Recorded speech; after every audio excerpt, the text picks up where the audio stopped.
Hello, I'm Steve Ramsey, and I was raised in Greenville, Texas.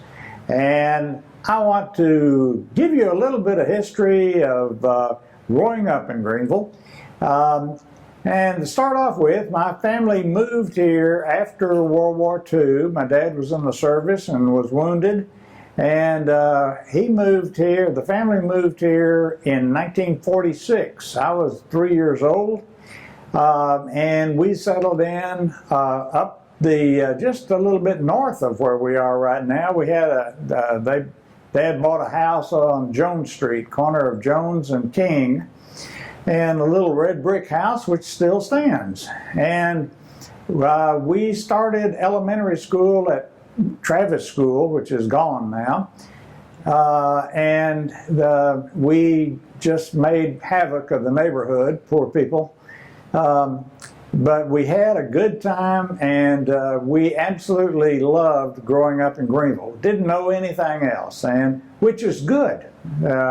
And that is really kind of one of the points I want to make today, is that we knew that we had to behave a certain way. We knew that all of our neighbors watched everything we did, so that they would report to the parents any mishaps and goings on. Our house was right behind the James Coker Peters Funeral Home, and it was very benevolent of them to put up with us, because I would climb the tree at the end of the garage and run up and down the garage that the ambulances and the hearses were in, and making all sorts of noise. And I can remember Mr. Coker coming out and said, "You boys get down from there before you break your neck." So and we would politely get down, and of course the next day do the same thing over again. But they were very good friends of ours, and we loved the James Coker Peters family. It then became Coker Matthews Peters, and Paul Matthews bought into it, and another family member, to tell you the truth. So growing up in that area, we had the classic place was CB's Hamburgers, which was on the opposite corner from where our house was. And CB's was always a wonderful place to go to spend your pennies, to get a peanut log, candy bar, to give the owner a hard time, and he would run us out of the kitchen, and we would clear the area so that he could service his customers, but we were still a big pest. I can well remember. Across from CB's was a grocery store, and it was called Fairway Groceries, and it was on the corner of let's see, that would be corner of Wesley and O'Neill Street, and it was another nice place. They would put up with us kids in there. Matter of fact, I can remember one of the first jobs I ever had was a sacker. And they would let me sack groceries in the grocery store, and that was where I learned that you didn't drop a gallon of milk on top of the eggs. That just did not work. And so they taught me priorities on how to stack the groceries properly so that they could be carried home. I don't know what ever happened, but the building, I think, burned, to tell you the truth. But in any case, it was wonderful back then. Okay, going on, went to Travis School, which was catty corner from CB's, and spent all 6 years in Travis. The family moved over to Park Street in the mid-50s, I guess it would be, and then we went for a very brief time, went to Lamar School, and we had a wonderful teacher, 6th grade teacher, who I guess we were responsible. She ended up in Terrell State Hospital after our year with her, and I always felt guilty about that. But she was a lovely lady, just couldn't handle us, I guess. But from there, you went to school at the junior high, and junior high was right where I'm sitting. We're at the GUS production building here on Wesley Street, 2900 block of Wesley, and this was the junior high. This building was very important to everybody, and especially kids that they put up with. And the situation was that we had really didn't have a cafeteria. We had a gym at the back of the lot, and then we had but it didn't have a cafeteria at all. So when it came lunchtime, the kids were let out, and we would scatter all over downtown and run from the school to the drugstores where we'd buy lunch, but you had to be back in about 30 minutes. And so it was literally a running ordeal. Had a great time doing that. One of the stories I can remember is one of the guys was telling me that they loved to run from here down to CB's to get a hamburger at lunch. Well, one day there was a train, as you know, that crosses Wesley Street. The train was blocking the street. So that couldn't stop them. It was standing still, so they ran under the train cars.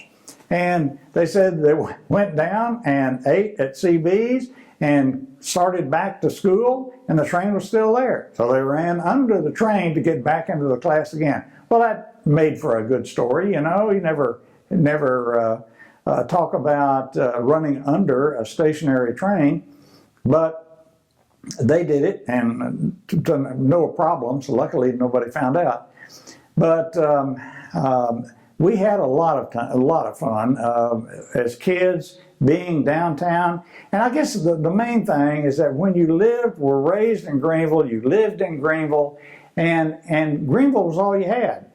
And so there weren't any options, to tell you the truth. You played in Greenville, you worked in Greenville, you knew all the folks in Greenville, and you supported each other. And so one of the messages I would like is, and I love still being in Greenville, but one of the messages is that we have seen a lack of participation in folks. As we get older, we get families, we get distracted, and I would like to see that the kind of esprit de corps that we had for our town picked up by our new citizens. I live in a neighborhood to the south here, and there isn't the same kind of camaraderie, the same kind of emphasis on quality of life, on care for each other, as we used to have in the good old days.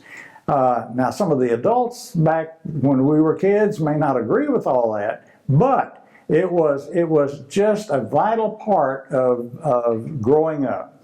I can remember going our house that we had. I can remember going down, and there was no racial barriers back then. I can remember going to church at the Negro church down on Robert Street, and I'd sit at the back of the church and just listen in. And I knew most of the folks, and they even had me come up and sing in the choir. Now that was an adventure, but it was perfectly acceptable, and I looked forward to it. So it was fun. It really was. And we as kids played games constantly. Played war. Used things that we had bought downtown at the Army Navy store, and we would go out and have war and attack vacant buildings, which was very important. We had to liberate the vacant buildings. And with that, there were kids that were talented in one area or another. And it's hard to tell you all the things, all the memories that come back on occasion. The worst thing is that if one of the guys got hurt, or one of the gals either got hurt or something like that, then it just absolutely devastated us. And that was probably the worst thing that can happen. And every once in a while we would lose a classmate or something to drowning or some disease, and they'd have to go off to be cured. And we didn't understand that at all. I mean, these adults are supposed to have the answer to all of our problems.